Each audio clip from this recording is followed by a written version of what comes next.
Assalamualaikum warahmatullahi wabarakatuh.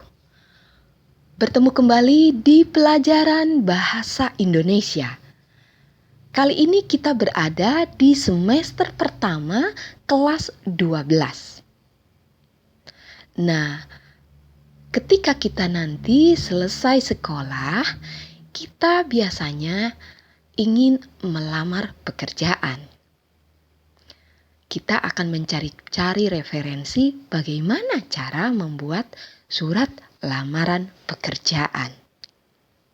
Kali ini Ibu akan memandu bagaimana cara atau aturan membuat surat lamaran kerja. Kita mulai dengan definisi. Surat lamaran kerja adalah surat yang berisi permohonan untuk bekerja di suatu lembaga atau instansi.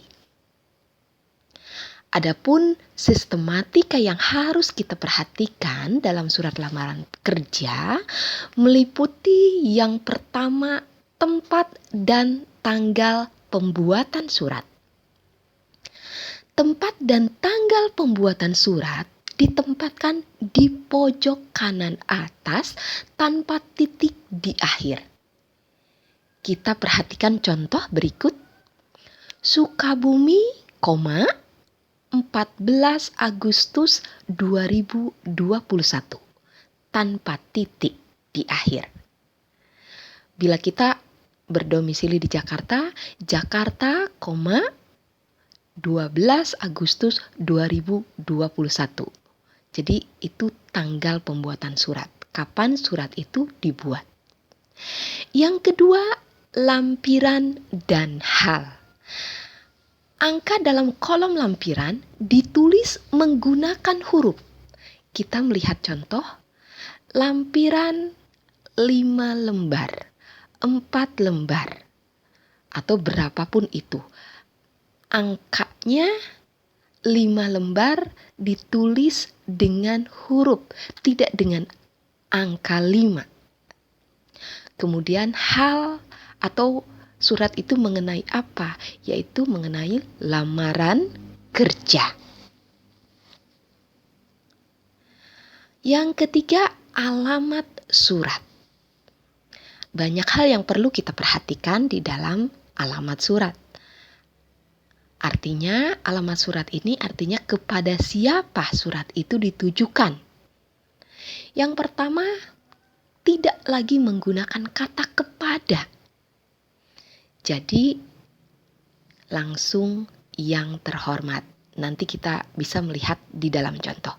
Yang kedua, tidak menggunakan jenis kelamin seperti bapak atau ibu. Itu tidak harus dibawa-bawa lagi. Walaupun kita tahu seorang pemimpinnya adalah seorang laki-laki atau seorang perempuan. Yang ketiga, tulisan jalan tidak boleh disingkat. Dan yang keempat, tidak menggunakan titik di akhir baris. Kita lihat contoh untuk alamat surat. Yang terhormat, titik, karena itu merupakan sebuah singkatan. YTH titik, jadi tidak ada lagi kata kepada. Langsung yang terhormat, Kepala SMA Negeri 1 Jampang Kulon. Lihat di sini tidak ada kata Bapak Kepala atau Ibu Kepala SMA Negeri 1 Jampang Kulon. Jadi tidak harus dibawa. Kemudian penulisan Jalan Warung Tagog nomor 0101 itu tidak boleh disingkat jalannya. Jampang Kulon, Sukabumi. Yang keempat, salam pembuka. Setelah kata dengan hormat, itu biasanya salam pembuka yang umum dengan hormat, itu digunakan tanda baca koma. Lihat contoh, dengan hormat. Hormat haknya dengan huruf kecil. Dengan hormat lalu tanda koma, karena ini akan memulai kita berbicara. Yang kelima, alinea pembuka. Dalam alinea pembuka harus muncul pernyataan umum yang menggambarkan diri pelamar. Kita lihat lagi contoh.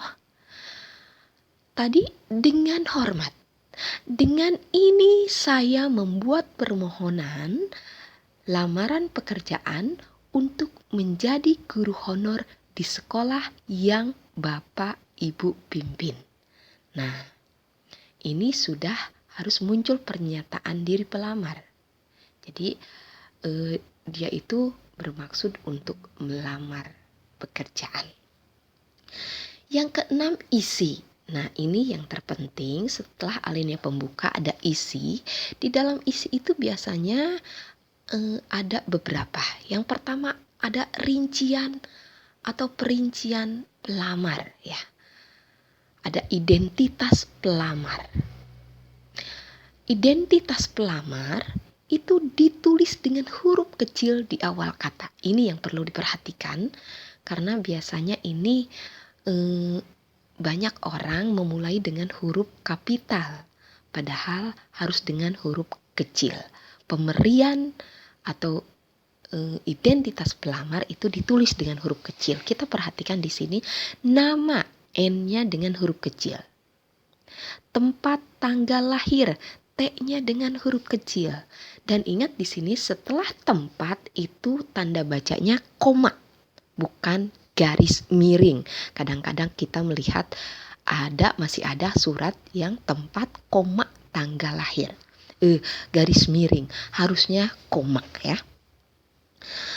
Kemudian pendidikan, kita melihat P-nya kecil, lalu alamat, A-nya juga kecil. Di dalam identitas pelamar ini juga jalan tadi jangan sampai disingkat ya, ditulis lengkap.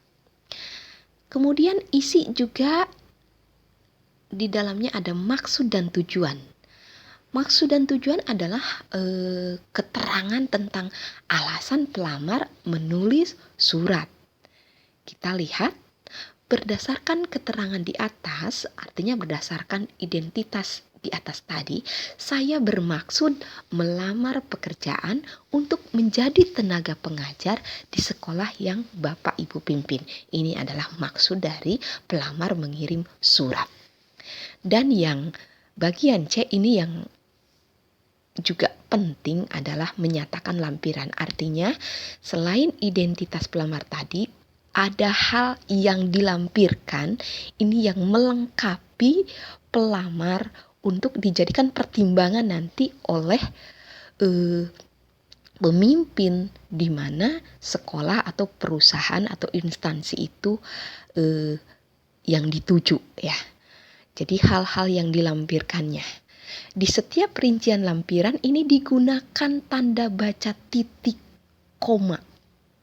Dan di akhir lampiran digunakan tanda baca titik. Kita lihat sebagai bahan pertimbangan. Nah, dengan ini saya lampirkan.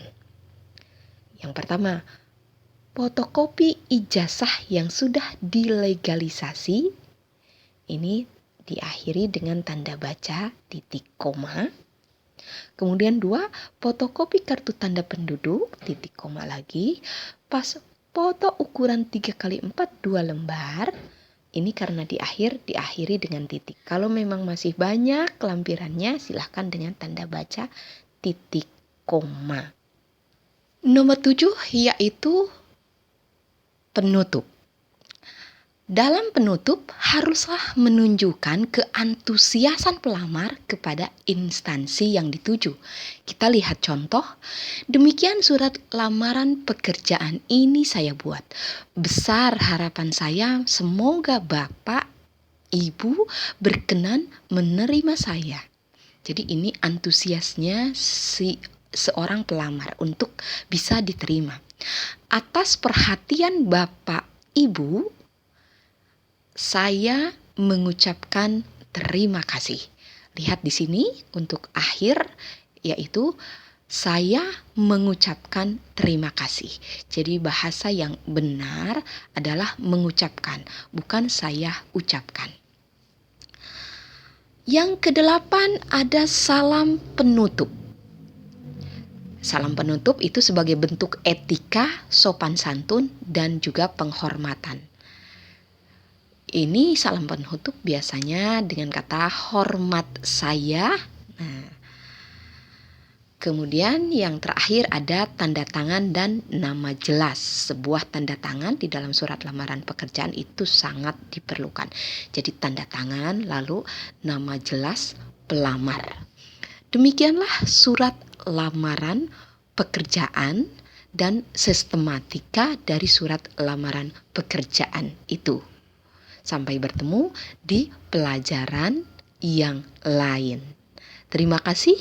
Wassalamualaikum warahmatullahi wabarakatuh.